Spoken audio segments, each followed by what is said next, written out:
Hello again, students. My name is Mr. Fogel, and I'm your American Red Cross First Aid Instructor. Thank you for being with me today. Today, the main purpose of our class is to learn about choking emergencies and what we're going to do in the heat of the moment.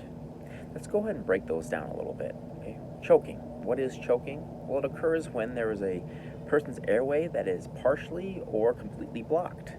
And with a partially blocked airway, we're looking at the person breathing, but they are having some trouble. Versus a situation where it's a completely blocked airway, the person cannot cough, they can't speak, they can't cry, or breathe for the matter of that fact. So we are going to have a very serious emergency happen if they continue to choke, right? Our job is to try to minimize or eliminate that chance of choking altogether. Page 60 in your participants manual is where I'd like you to be, to see some pictures and learn the cold hard facts of what to do in any kind of choking emergency, whether this is a conscious or unconscious situation. Now, common causes for adults. Let's jump into those. What are the causes, right? I mean, pretty basic. You laugh sometimes and you're chewing food that could make you inhale it and then into your trachea. And food obviously does not need to go in your trachea. Obviously, air should only be the only thing going down your trachea.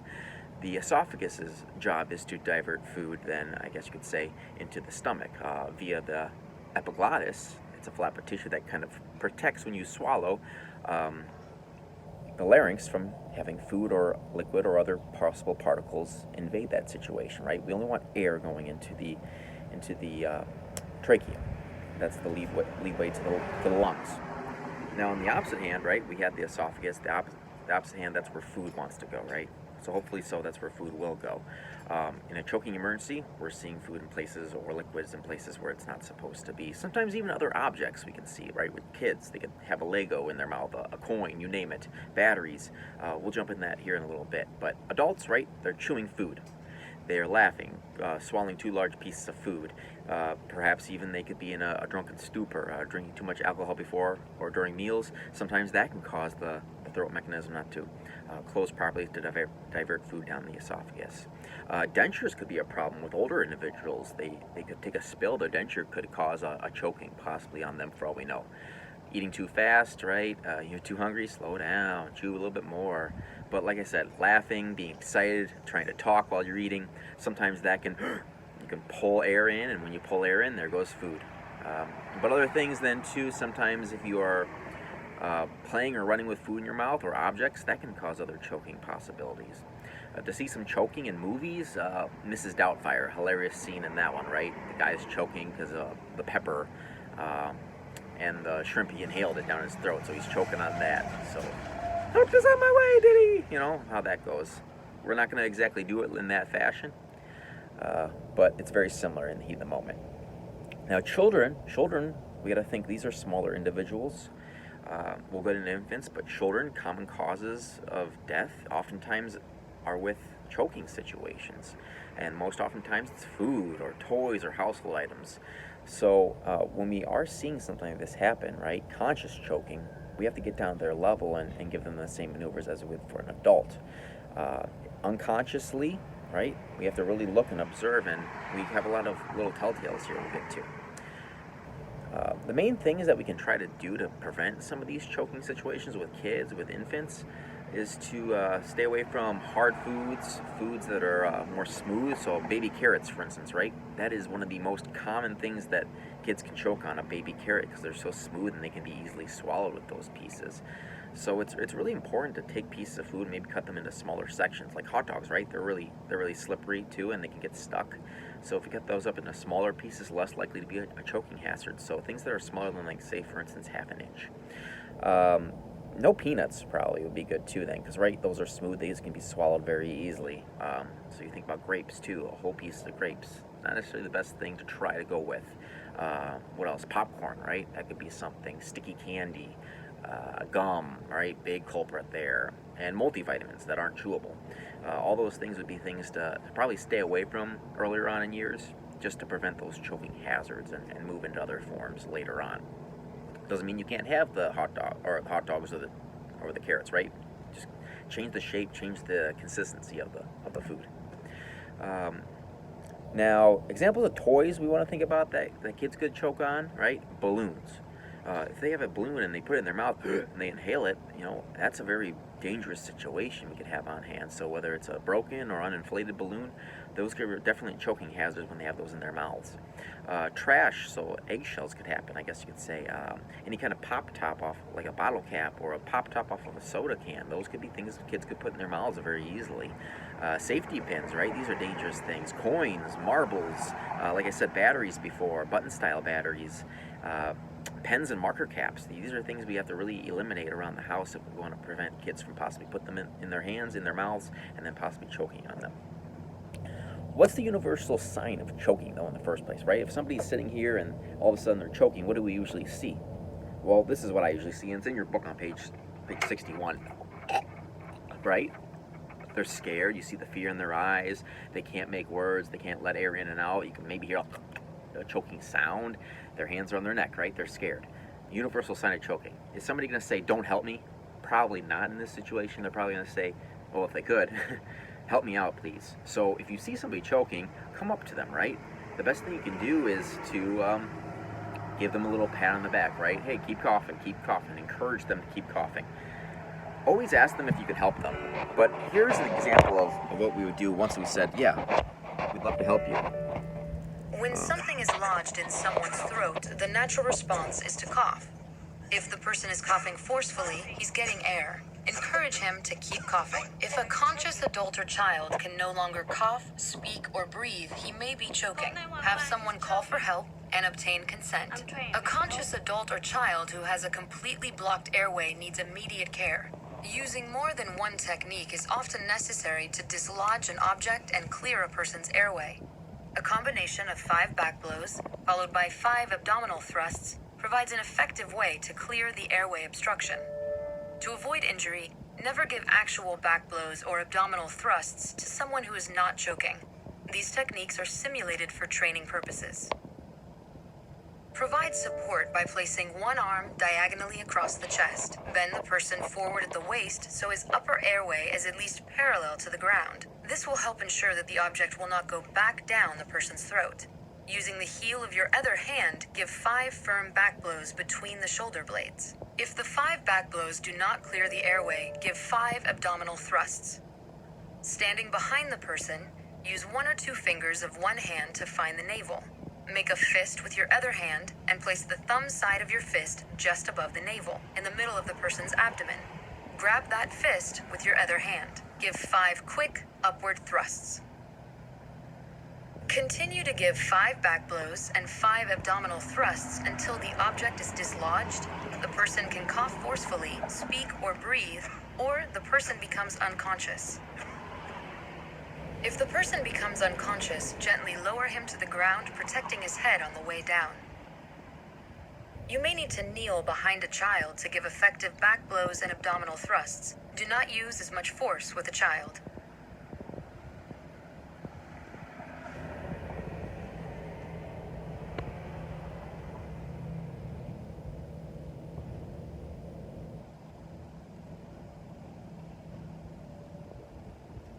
There we go.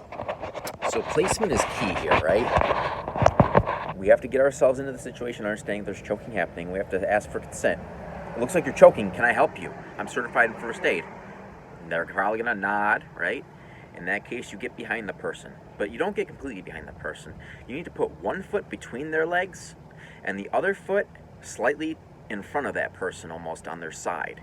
The key is that you are trying to gain a little bit more stability for yourself. So you're taking your one foot, putting it next to their foot on the outside of their body. You're taking the opposite foot, putting it dead center between their legs. That way you have a more stable base. So when you have your arms around them, if they were to fall all of a sudden go unconscious choking, you can catch them with your arms, kind of get into a squat position, and then slowly lower them into a seated position on the ground and lay them down to start doing unconscious choking regimens. But consciously, hopefully, right, they stay conscious. We are also gaining a more stable position for ourselves so we can apply those better abdominal thrusts and then also pushing them into the back blows. Now, we always want to start with the back blows. Why is this? Because we're going to use gravity to hopefully do the job of helping expel that item from their their trachea. So we do 5 hard blows on the back of their back, right between their shoulder blades. Once we complete those 5, we tilt them back upright at their hips, and then we find the navel, and holding our hands together, up and in, up and in, up and in 5 times. So we do those 5 initial back blows, right? We tilt the person forward. We're slightly at their side, just like on page 61. We give them 5 hard smacks in the center of the shoulder blades. We tilt them back upright. We find their navel, up and in, up and in, up and in, up and in, up and in. Don't be afraid to be forceful. We have to go up and in to push the diaphragm into the lungs and push whatever residual volume of air is there out to force that object out of their mouth. Okay, so force is good. We repeat until that object is gone. We repeat until they go unconscious and we have to lower them to the ground. Be careful about your own self, right? Somebody could be kind of heavier to take down to the ground, their dead body weight, so to speak. So you have to be careful not to just let them fall. And you have to care for everything in that heat of the moment. At that moment, right, we have to think about, what do we do next? Well, we're going to have to go almost, what you might say is do CPR, but we're doing unconscious choking now. We have to look for an object in the mouth before we give rescue breaths each time. We're still going to be giving the same kind of compressions, 30 compressions to the chest. That hopefully will force that object into the mouth, and we'll show you that here in a little bit. Child, we saw in the video that they have to get down to one knee to get to their level, pushing and hitting the child forward to get those 5 back blows, followed by the same type of abdominal thrusts for a full-grown adult. Now, what if somebody's pregnant, right? If somebody's pregnant, we simply don't give them abdominal thrusts because of the baby. We give somebody chest compressions. So we're going to put our arms around their chest, over their, I guess you could say, not over their, right here actually. So you have them raise their arms, you put your arms around them underneath their armpits, there we go, that helps make sense. And we're going to compress here at the sternum instead, right? So we're trying to find that xiphoid process if we have to. We want to at least move a whole hand upward from there. So while we're wrapping our arms around their armpits from behind them, we are giving chest thrusts instead, chest compressions. So that's the one difference when there's somebody that is obviously pregnant, known to be pregnant. That's page 62 for a picture if you want to see that one. What if you're by yourself? Well, now you got to be a little creative. So in the heat of the moment, if you're trying to help yourself, you're going to have to find like a sharp, not a sharp object, but a more firm object that you can push your stomach against, like a table or a chair. Page 63 shows you some of those examples on how to do so. I have a real life scenario where this happened with a student. Well, it wasn't my student, it was one of my teachers who taught me CPR. What happened? The student had just learned about choking scenarios, which is funny, and now he's studying for final exams. He was in his dorm room, he had ordered a pizza, and he went down to get the pizza from delivery, came back up, and not really thinking, looking at his notes, he took a piece of pizza, and as he bit it, it was hot, and he inhaled that cheese. And you know cheese, when it's lava hot, it can get really sticky. Well, that cheese sucked down into his trachea, and he was choking. So he had cheese, pizza sticking out of his mouth, he had cheese down in his throat, he's choking, he doesn't know what to do, right? Thank God he had all of his books, because knowledge in this case ended up being power. He had his stack of books, and he grabbed them from off his table, stuck them here, and ran towards a wall in his room, and the edge of the book jammed into his stomach, and as he hit it, it caused the explosion, if that might be the word, of that cheese, and it shot on the wall, on the ceiling, and he fell back from it, knocking the wind so hard out of him. He was unconscious till the next morning when he woke up and saw that cheese. Thank goodness he did that, because he probably would be dead, not just unconscious. But he woke up and found out that yes, knowledge really is power in that situation. So thank goodness he was able to use his skills in the heat of the moment. Some other things we should get into, right? We've encouraged that coughing. It didn't work, so we did the back blows and abdominal thrusts. That didn't work, right? And now we're getting into being unconscious, okay? So when an adult or a child is unconscious, it's important that we do the same things.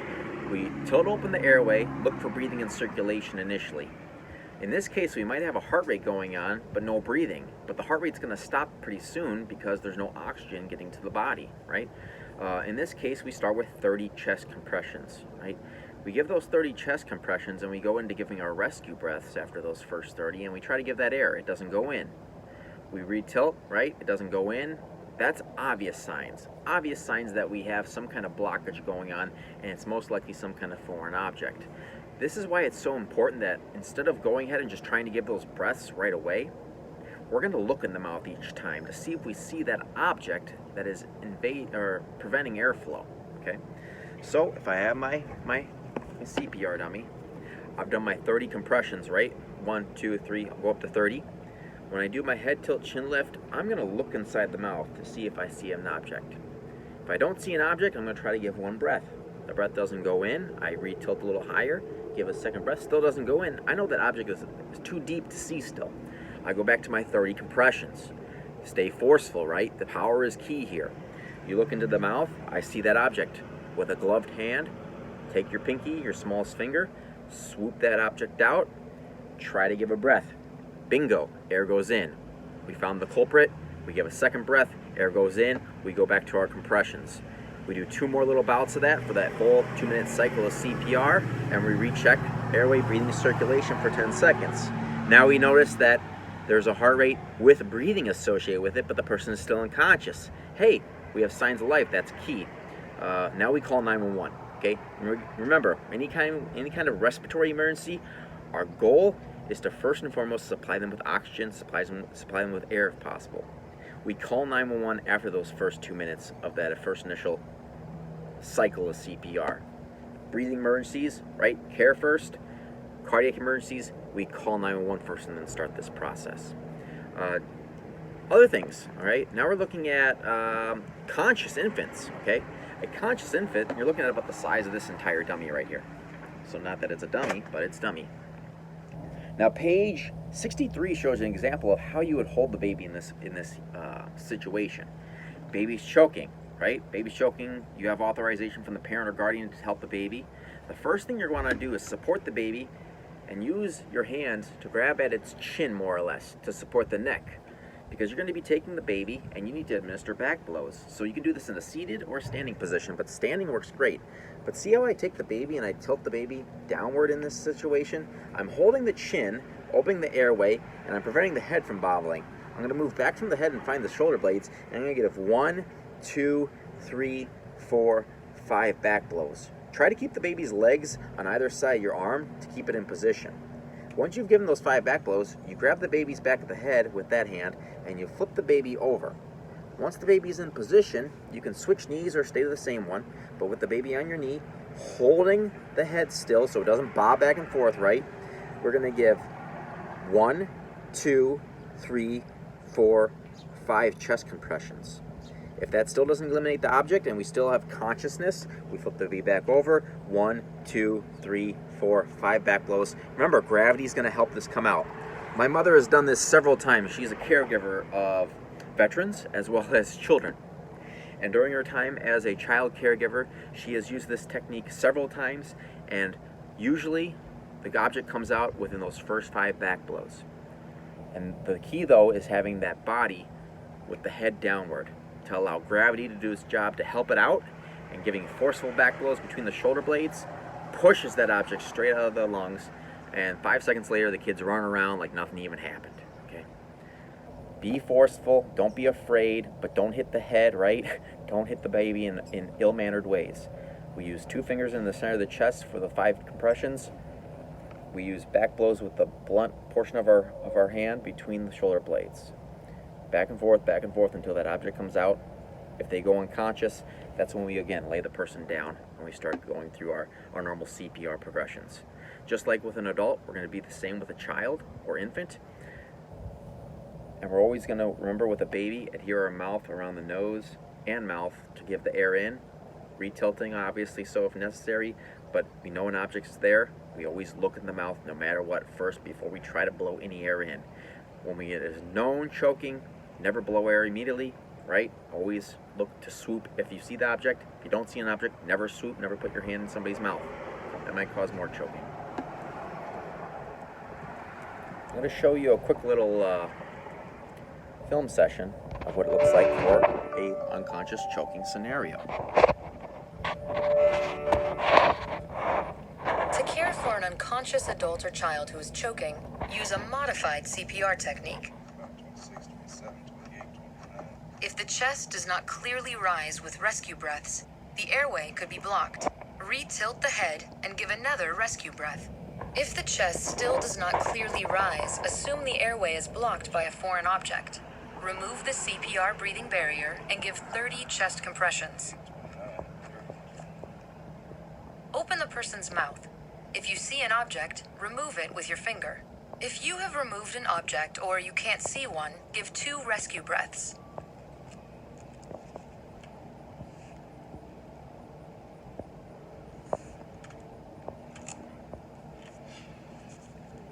Repeat this cycle of giving 30 compressions, looking for an object, and giving 2 rescue breaths until the chest clearly rises with the rescue breaths. If the breaths make the chest clearly rise, remove the CPR breathing barrier and check for breathing for no more than 10 seconds. Very good. So pretty simple, right? We are always going to look for that object. If we see an object, that's the one time to take the left hand finger and pull that object out. Hopefully air goes in after that. We've fixed a lot of our problems, but we still need to make sure there's breathing and circulation happening. Hopefully the person becomes conscious. I think that's a good place to stop on breathing emergencies. Next time in class, we'll jump into different types of bleeding. See you next week.